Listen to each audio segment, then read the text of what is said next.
мизони андеша. таҳлилу баррасии мавзӯъҳои доғи рӯз аз дидгоҳи коршиносони соҳа. мизони андеша, барномаи таҳлилӣ дар радиои Фарҳанг бо зеваршоҳи уктамшоҳ. салом шунавандагони азиз, барномаи навбатии мизони андеша аст аз мавҷи радиои Фарҳанг. дар ин барнома мавзӯи мо низоми тартиботи ҷамъиятӣ заҳмати шабонарӯзӣ аст. бо мо бошед. шунавандагони гиромӣ, дар заминаи мавзӯи навбатиро дар барнома пайгирӣ хоҳем кард ки ҳамагӣ як рӯз қабл вазорати корҳои дохилии ҷумҳурии Тоҷикистон нишасти матбуотии худро оид ба натиҷаҳои ҷамъбасти фаъолияти вазорат дар нимсолаи дуюми соли сипарӣ гардида бо ҷамъи васеъи рӯзноманигорони дохиливу давлатӣ ва хориҷии муқими Тоҷикистон доир намуд. вазири корҳои дохилии ҷумҳурии Тоҷикистон генерал-полковники милитсия Раҳимзода Рамазон ҳамроҳ бо оғоз намудани нишасти матбуотӣ нахуст ба фаъолият ва муваффақиятҳои вазорат пардохта зикр намуд ки کارمندان مقامات کارهای داخلی با درک دستگیری‌های دائمی و غمخواری پیشوای ملت جناب عالی محترم امالی رحمان شبانروزی صادقانه و در دوره کسبی خود را در سطح ضروری اجرا نموده ایستاده‌اند. نتیجه چنین مسئولیت و سطح خوب فعالیت کارمندان بر ضد جنایتکاری است که امروز ما و شما در فضای صلح و آرامی زندگی شایسته داریم. رابطه ضد میلیشیا با اهالی به بالا رفتن اعتماد و اعتقاد مردم باعث گردید که سالهای اخیر مراجعت شهروندان به مقامات بیشتر گردیده. در برابر عرض و مراجعت شهروندان برای پیشگیری جنایتکاری و تامین ثبات و آرامی سهم ارزنده گذاشته ایستاده‌اند. جریان اصلاحات میلیشیا طبق قرار حکومت جمهوری تاجیکستان درباره برنامه اصلاحات میلیشیا برای سالهای 2021-2025 از 1 ایون سال 2021 ادامه داده شده است. در دایره برنامه مذکور بلند برداشتن اختیار تکنیکی مقامات کارهای داخلی، آماده نمودن کادرهای جوابگو به طلبات زمانه معاصر در زمینه تکمیل سیستم آماده کنی کادرها در مؤسسات تعلیمی وزارت کارهای داخلی، رقمی کنانی خدمت رسانی میلیشیا به اهالی و دیگر چاره‌گیری‌های مهم عملی گردیده ایستاده‌اند.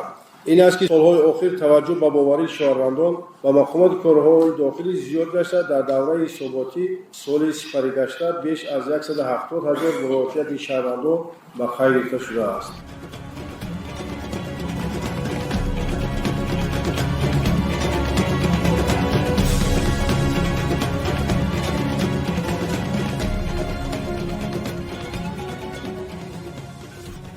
албатта сар задани ҷинояту ҷинояткорӣ дар ҳар давру замон миёни ҷомеаи шаҳрвандӣ ба қайд гирифта мешавад.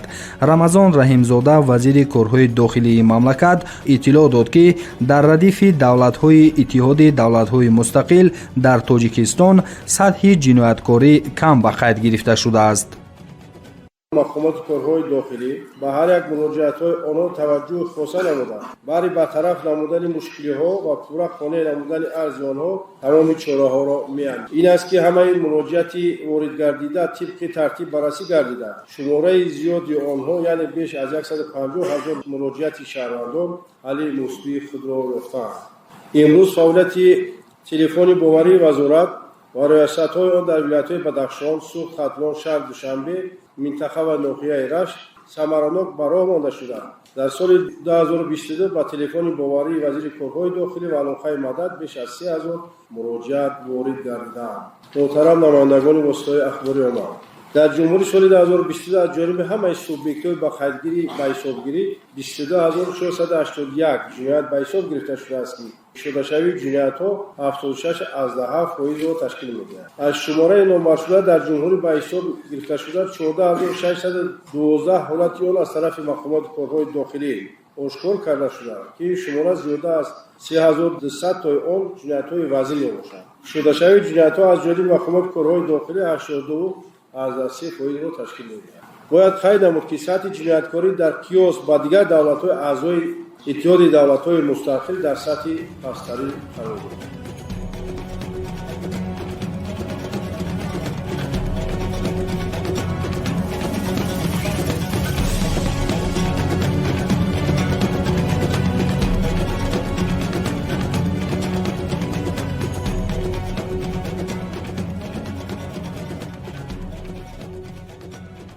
طی سالهای اخیر تشکیلات‌های تروریستی و اکستریمیستی آنچنان فعال گردیدند که طریق شبکه‌های اینترنتی و با دیگر راه و واسطه‌ها جوانان گمراه و خرافات پرست را زود به گروه‌های خود جلب می‌نمایند. وابسته به موضوع مذکور وزیر کارهای داخلی رمضان رحیمزاده چنین گفت: از تعلیم برمیاد که جوانان اساساً بنابر نداشتن تفکر و جهانبینی واضح، سواد کافی، دور ماندن از تعلیم و تربیت به نظارتی والدین، بیکاری و منتظم استفاده شبکه‌های اینترنتی خرافاتی شامل تشکیلات‌های افراطی گشته‌اند. تشکیلات‌های تروریستی اکستریمیستی برای جلب این گونه نفران همه راه و واسطه‌ها را استفاده نمودند. روایه‌های گوناگون دین را اساس می‌یابند. از این لحاظ خوب می‌شود که اگر خادمان دین، نمایندگان واسطه اخبار عامه جهت نشان دادن غایه و تعلیمات درست دینی نقش خود را داشته باشند. با مردم باید فهمانند که این شاخه‌ها غیر افکار دینی بوده، همه آنها بافته و ساخته میباشند و آن اساس گشته است که شخصانی که در این یک دین میباشند بر ضد همدیگر میجنگند. در نتیجه درست برای ماندن کارهای فهماندگی و پیشبری کننده از طرف مقامات 247 نفر اعضای تشکیلات تروریستی اکستریمیستی و اشتراکچیان محاربای جنگی اختیاراً با خواهش خود از خارج کشور برگردانده شده است. از سال 2015 باشد در عموم 1030 نفر برگردانده شده و آنها منتظم چاره‌های پروفیلاکتیکی گذرانده می‌شوند. در نتیجه گذراندن چاره‌بینی اپراتیو جستجویی از جانب مقامات حفظ حقوق در جمهوری 4 تن مواد مشهدار و از طرف جزو تنهای مقامات 1 تن و 412 کیلوگرم وسطه نشهدار مصادره کرده شده است. همزمان با مقصد پیشگیری نمودن نشأمندی برای استعمال خباهای سینتتیکی پسیکوتراپی سخت تاثیر و ضررآلود عملیات‌های مخصوص گردانده شده. در نتیجه بیش از 42000 عدد چنین خباها مصادره کرده شده است.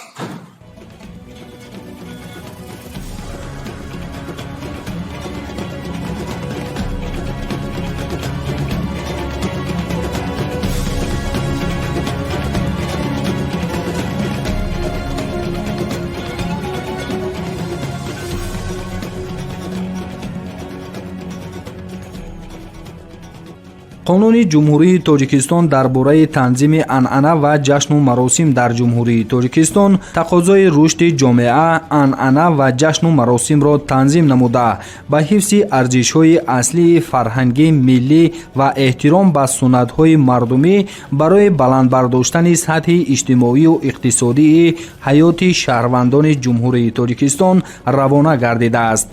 همچنین قانون جمهوری تاجیکستان درباره مسئولیت پدر و مادر در تعلیم و تربیت فرزند، مسئولیت پدر و مادر و شخصانی که آنها را عوض می‌کنند در تعلیم و تربیت فرزند تنظیم می‌نماید. این دو قانون‌های ملی بوده سابقه زیاد دارند، اما متاسفانه تا به حال قانون شکنی‌ها از جانب برخی از شهروندان در این سمت به قید گرفته می‌شود.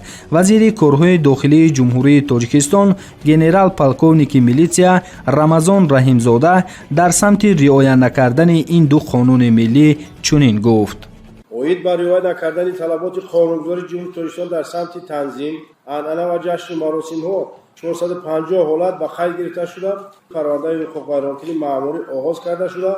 128 پرونده مأموری دیگر مورد بررسی قرار دارند. هرچند فعالیت در سمت رعایت طلبات قانون جمهوری تاجیکستان درباره مسئولیت پدر و مادر در تعلیم و تربیت فرزند در همبستگی با مقامات دخلدار سببان برآمده شده باشد، هم در دوره ثباتی نسبت پدر و مادران و مسئولین مؤسسات تعلیمی که عهدهداری خود را با تعلیم و تربیت فرزند و نسل نورد اجرا نکردند زیاده از 13300 عدد پرونده حقوق غیرقانونی مأموری ترتیب داده چاره‌های قانونی اندیشیده شده است. حضران گرامی، طور خوب می‌دانید نورسان و جوانان نیروی بزرگی سازندگی، بنیادکاری و ادامه دهنده مدنیت، عرف و عادت و عنعنه‌های بای گذشتگان ما به شمار می‌روند. از این لحاظ ما نیز برابر دیگر مقامات در تربیت نسل نورس منفعت‌دار بوده برای همچون شخصی کامل جامعه باور رساندن آنها خود را مسئول می‌شویم. از این نقطه نظر مقامات کارهای داخلی در همه چاره‌بینی‌های دولتی، سیاسی، معرفتی،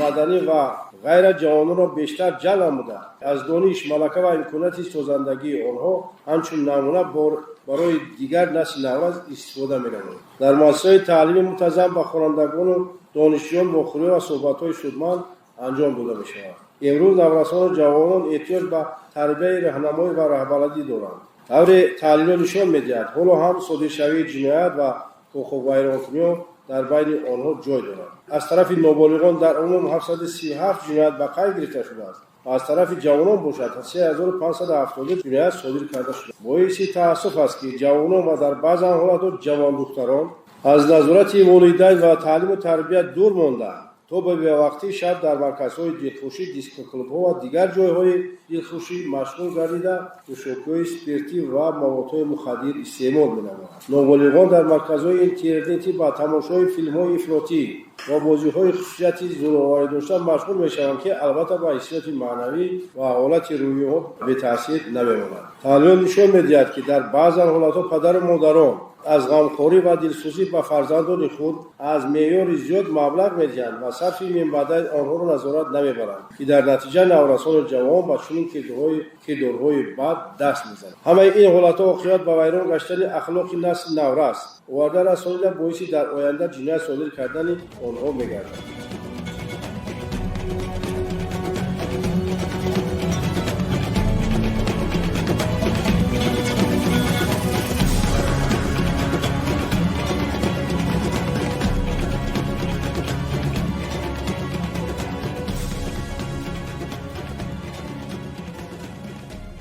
سرایوسط خدمات دولتی آتش‌نشانی و بازرسی دولتی автомобилӣ نیز ساختارهای ترکیبی وزارت کارهای داخلی جمهوری تاجیکستان بوده با عهده یک مسئله‌های آتش‌نشانی و با دیگر مسئله‌های با قیدگیری نظارت سنجشی و اجازتنامه‌دهی برای تأمین حرکت بخطری نقلیات در کشور میباشد.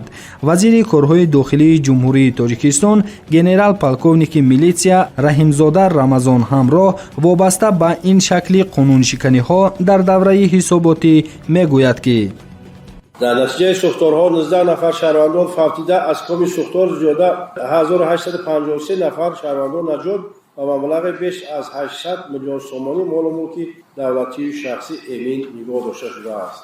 در جاده تنظیم حرکت در راه همه چاره‌های ضروری اندیشیده شده فعالیت مرکز автомобил‌کنی شهر بخطر درست با راه مانده شده. 281,000 قانونشکنی با قید گرفته شده است. حقوق ویرانکنی و صادر کردن صدمه و راه و نقلیات کم گشته باشد هم در جمهوری 1096 حادثه راه و نقلیات با قید گرفته شده. در اثر آنها 416 نفر شهروندان به هلاکت رسیده، 1197 نفر دیگر جراحت گونه جسمانی برداشته است. تحلیل‌ها نشان می‌دهند که سبب‌های راه دادن صدمات راه و نقلیات این رعایت نکردن معیارهای موجوده از جانب رانندگان وسیله‌های نقلیات، یعنی ویران نمودن قاعده‌های گذشته از شوراها، قاعده‌های سبقت، خصوصا برآمدن سمت مقابل حرکت، اداره کنی وسیله نقلیات در حالت مستی و زیاد کردن سرعت حرکت به شمار می‌رود. همزمان در سال گذشته بیش از 1 میلیون دلیل قاعده ویرانکنی حرکت در راه آشکار کرده شد. از جمله 641 حالت اداره نمودن نقلیات بیش از رانندگی،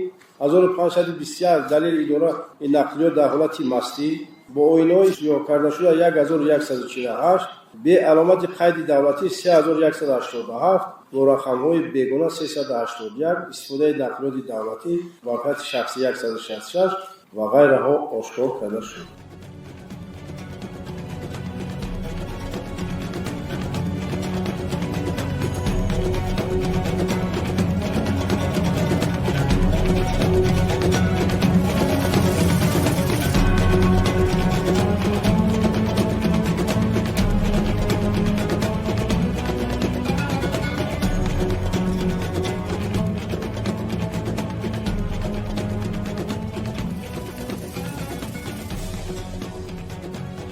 شنوندگان گرامی، باید یادآور شد که البته از جانب کارمندان وسایط اخبار عامه بر راهبریت و متصدیان بخش و شعبه‌های وزارت کارهای داخلی جمهوری تاجیکستان وابسته به مشکلات جای داشته، از آن جمله در موضوع تربیت جوانان استفاده به مورد شبکه و سامانه‌های اینترنتی از جانب برخی از شهروندان سوال‌ها بیشتر بودند. طبیعی است که وزیر کارهای داخلی مملکت رمضان رحیمزاده дода, мутаассифона аз ҷой доштани ин гуна мушкилот, аз он ҷумла истифодаи бемавриди шабакаҳои интернетӣ ки аксарашонро ҷавондухтарон ташкил медиҳанд, изҳори нигаронӣ намуданд. ба андешаи банда дар ин самт на танҳо вазорати корҳои дохилӣ, балки дигар сохторҳои давлатӣ низ бояд мубориза баранд, то суханони пастмазмун, таҳқиру дашном ба фазои сомонаҳои иҷтимоӣ роҳ наёбад. шунавандагони азиз, бо ибрози чунин андешаҳо инҷо барномаи мизони андеша аз радиои Фарҳанг ба анҷом мерасад. дар банду басти барнома муҳаррир Зеваршоҳи Уктамшоҳ ва коргардон Мавҷигул Юсуфова саҳм гузоштем. барномаҳои дигари мо идома дорад. бо мо бошед.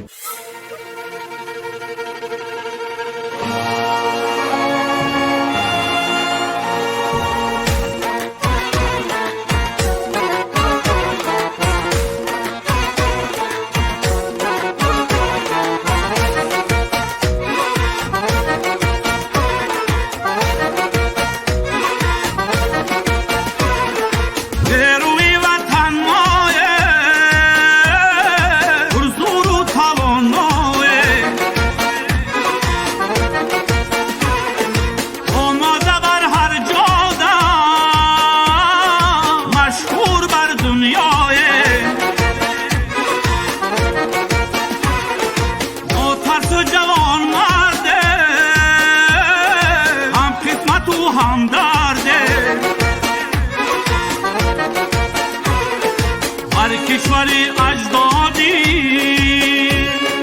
فتح و ظفر آورده صلح از شعار ما صدق از قرار ما آسوده وطن باشد حضور و مدار ما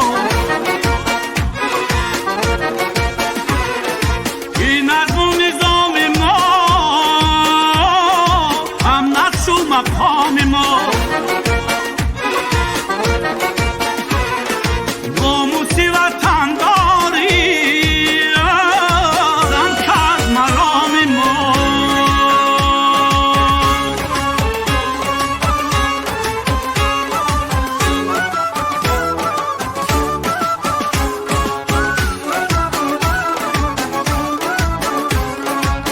ما چو سرباز وطن با عهد و پیمان صفکشه با میان کشور متحد فرمان صفکشه با میان کشور متحد فرمان صفکشه خدمت مادر پدر هر فرد را مرد کند امر فرمان از بر قلب وجدان صفکشه بهر امری پیشوای تاجیکستان صفکشه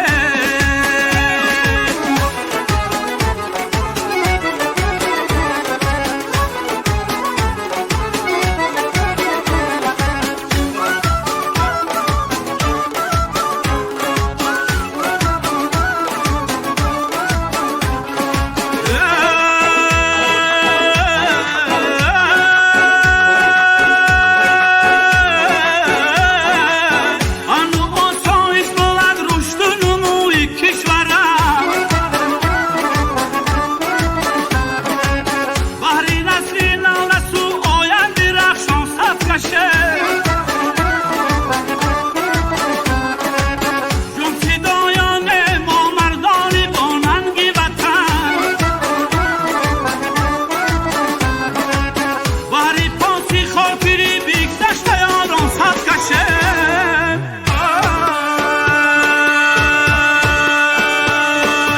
مقصد ما مرام ما زندگی و نظام ما دولت جاودان ما جنبش پر دوام ما دور کنم مکان بسا خیسلت ناکسان خطا